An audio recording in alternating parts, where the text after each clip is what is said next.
Hello everyone, Raxby here, and welcome back to more Let's Play Pikmin 3. Last round we got the rock Pikmin, rescued Brittany, and collected some fruit over in the Garden of Hope.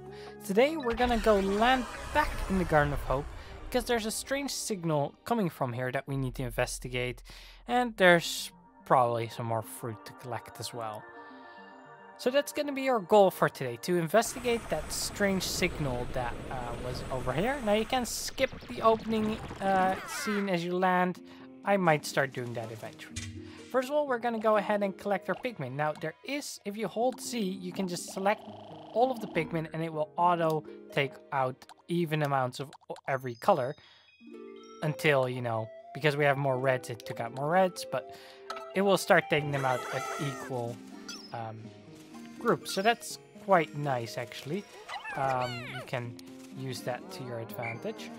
I guess I'll collect this while I'm here, because why not, you know? Why not? Might as well grow a handful of Pikmin here at the start. We'll wait for it to become red. There we go. And you collect that one. Good. Just because it's always nice to have some extra. Also, if there's two captains at the base, then both of them will pluck. So you'll pluck quicker than you would normally if there's only one captain around the base. So that's some interesting things to keep in mind. Okay, now what I want to do is actually split my group. How do I split it? There we go. That's how I wanted to do it. And we're going to just take our reds. Because right over here we have a new enemy. This right here is a fiery blowhog. Now, what does a fiery blowhog do? Well, the name might tell, but yes, it spits fire. Now here we have a data file. Red Pikmin are resistant to fire. So that's why I recommend fighting those fiery blowhogs with your red Pikmin. Furthermore, it can also shake them off, but that's not really as big of a deal. Okay, I guess there's a red 5 pallet there. So you guys can collect that. We'll switch over to Brittany. Brittany will take these rocks. And I think what I want to do is I'll give one of those to you and the other one to Elf. I think that's fair. Okay, next up, we're gonna take all of you, and we're actually gonna come over here, and we'll see that, yeah, the bridge is missing, and the pieces are on the other side. There are materials for constructing a bridge on the opposite shore. If I work together with Brittany, I think we can get that bridge built. Yes, so that is indeed the plan here. We're gonna go ahead and throw Brittany across. Oh. Just as the number of Pikmin in the field reached 100, the onion stopped spitting out seeds. The Pikmin inside the onion seem to be increasing in number. Apparently, once the surface population reaches 100, new Pikmin are born inside the onion. This means that a maximum of 100 Pikmin can be active outside the onion at one time. So yeah, Pikminology 8, you can only have 100 Pikmin on the surface at any time, but if you grow more, then they'll just grow the number inside of the onion. So you still grow them, but they're not actively on the field for you at that moment. Let's throw Brittany over there and just throw all of our Pikmin over as well. I don't really throw that quickly. I'm sure some others can grow or throw a lot quicker, but that's fine. We're gonna go ahead and just make sure all of them make it to the other side here. And then, with Elf,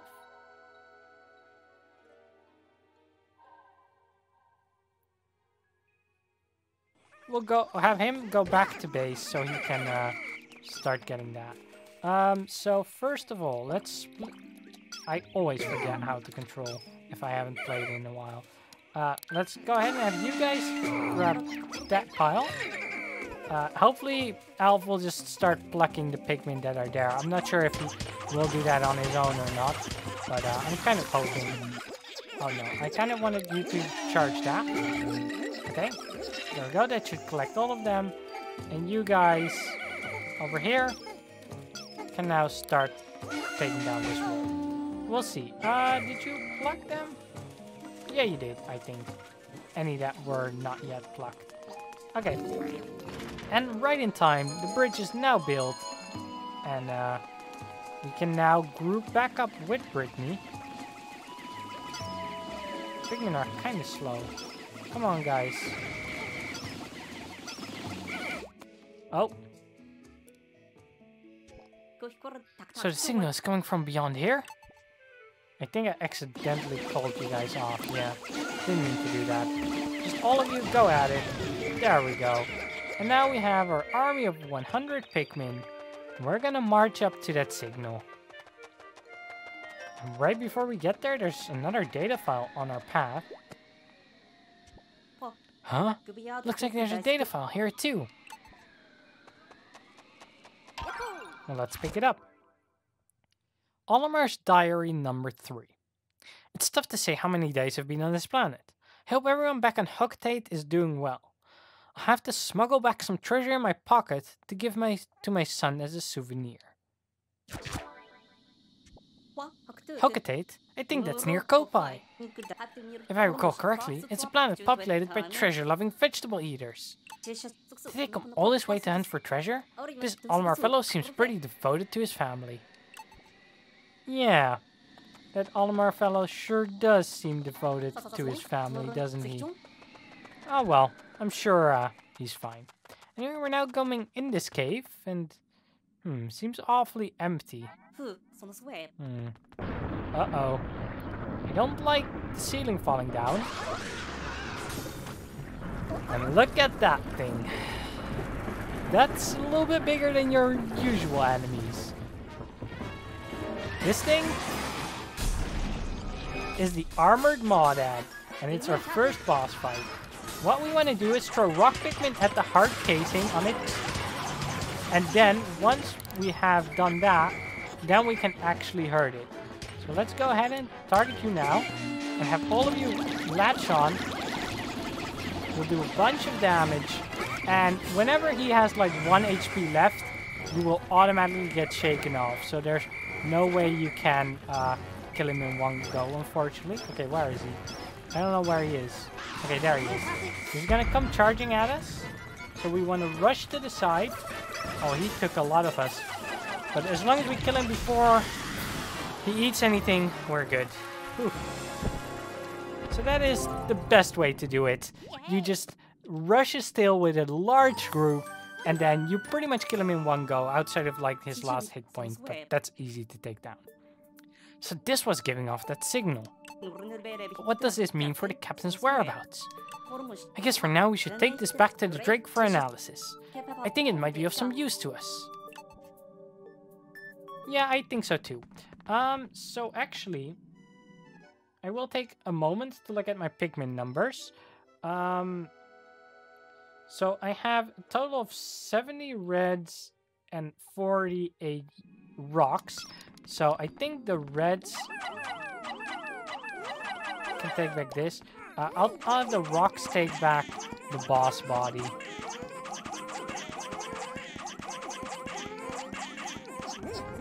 And then, of course, there's also a big piece of food.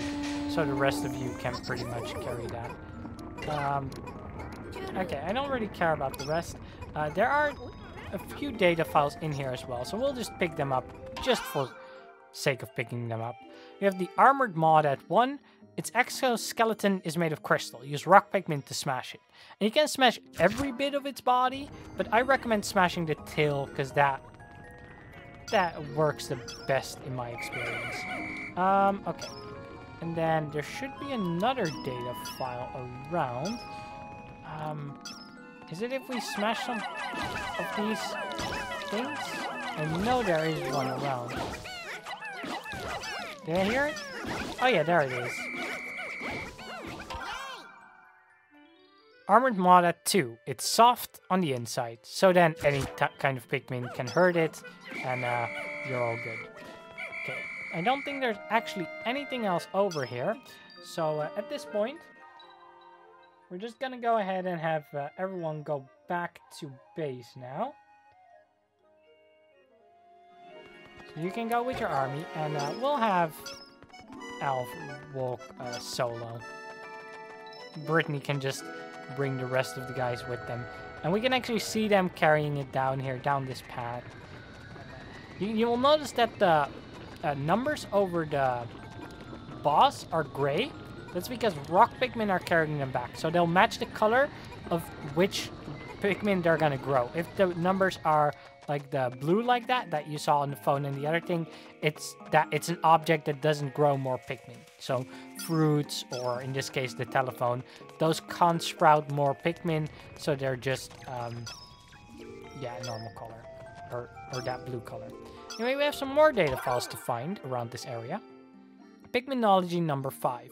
A pellet will produce more sprouts when retrieved by Pikmin that are the color of the pellet.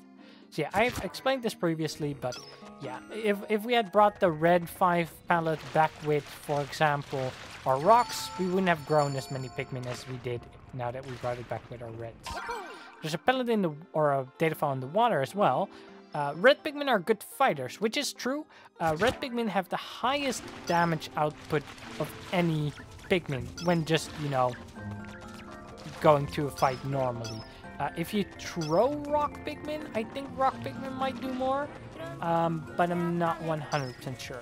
I think there's also, yeah, another data file in the water over here. So we're gonna pick up all of these now, because we have some time left. Bulwarp number 2. Attack from behind to gain the advantage. That's how I like to do it. Just swarm them from behind and you overwhelm them before they can do much of anything. We're gonna take a look to see if there's anything else. Nothing over here that I can see. The rest of this day is really nothing much. We can't really go to any big new areas. So really what you want to do on day 3 is beat the Armored Mawdad and bring everything that it has there back to base.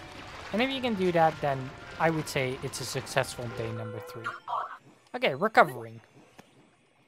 Looks like they're back at the ship. We're receiving a transmission from the Drake. Okay, analyzing recovered item.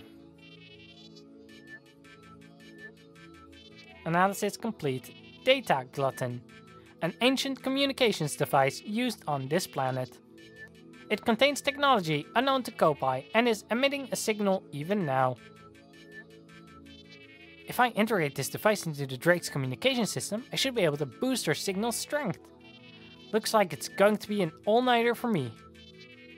Poor Alf. But yeah, that old-school looking telephone is a communications device. Whoa, bit of lag there as we had to suck up that Armored Mawdad, but that should definitely be good for our numbers. Let's see, are you turning red? Yeah, you are. There we go. Let's collect that. There's really nothing else we can do this day, other than maybe collecting like some stray pellets that happen to grow back. Most enemies don't respawn for a few days, so I don't think any of the enemies are back yet. Those gates are electric and we can't do anything with that yet, so we'll have to wait for later. I don't think there's anything in here that we can do. So I'm just gonna walk around a little bit to see if there are any pellets. Were there any in the cave? I know there were some in the rock formations, but I'm not sure if those respawn. No, those don't respawn. Okay, so that's good to know. I was more productive yesterday than I usually am on day 2. On day 2, I usually get back to the loop, back to base, and I don't already also break the gate and take down stuff there. So normally that's something that I would do on this day as well, but now we didn't really have to anymore. Okay, let's go ahead and take you down and you down. We see another electric gate, so we will be back in this area at some point later on when we can actually do something with those electric things. We can pick you up as well, and I really think that that is everything that we can do now. So you have several options then. You can just choose to wait until it's sundown. We can also select all and just put everything back in just to see our totals now. So you have 98 rocks, 76 reds. So we're gonna focus on reds a bit more from here on out. But once you are all done and you're all happy with what you accomplished today, you can press plus and you can just choose to end the day early. You don't have to wait until sundown comes. You can always choose to end it early. Most of the time it doesn't make sense because there's always something you can do, even if it's just growing a couple of Pikmin here or there. But in this case, we have actually done everything that we can in this area. So we can have an early night today. A bit of a shorter episode, but I think that's fine. No snacks for you guys. No way I'm leaving any behind when I have that much time remaining. So, let's take a look at the totals of today. I think everything went quite well. Or do we get a report first? No, of course, we get new fruit. Only one piece this time. The Fire Breeding Feast. So, I'm gonna press skip. That will make it go a little bit faster. But it still looks very laggy, regardless of if you speed it up or not. But that gives you like 2 bottles, which is quite nice. Knowing this is waiting at the end of the day makes it all worthwhile. It's a pity I have to split it with the others, though. Don't be greedy, Brittany. We have enough food to last for a short while, at least. Yeah, and you really won't have to worry about running out of juice, normally. There we go. See our numbers going up. We didn't lose any. And we collected, of course, the fruit, the telephone, and then at the end of the day, we had to use some fruit and create some more. So 4 pieces of fruit collected in total, with a buffer of 6 days right now. Let's see the report. Brittany's report. We recovered a communications device that was inside the Armored Mawdad. According to Elf, this device contains parts that may expand the Drake's communications range. I've never seen him so excited. He can't tear himself away from the thing. I'm more than happy to write today's report while Alf examines the device. Sometimes he can be so diligent. Oh. Good boy, Alf. Be diligent. Do the work. And it will all work out.